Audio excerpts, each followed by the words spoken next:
সব জানি, তুমি দুই আঙ্গুল দেখিয়ে বলো তুমি কিচ্ছু জানো না। তোমার শিখার অনেক বাকি।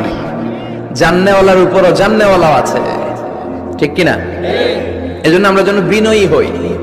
বিনয়, হাম্বলনেস, আরবিতে বলে তাওয়াদু, এটা খুবই জরুরি। এগুলো আমাদের মধ্যে এখন নাই। আমাদের মধ্যে ইগো প্রবলেম আছে না নাই?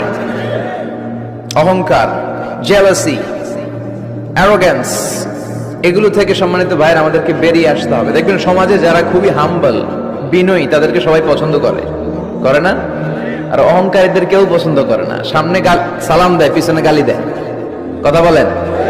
এজন্য অহংকারী হবেন না, বিনয়ী হবেন।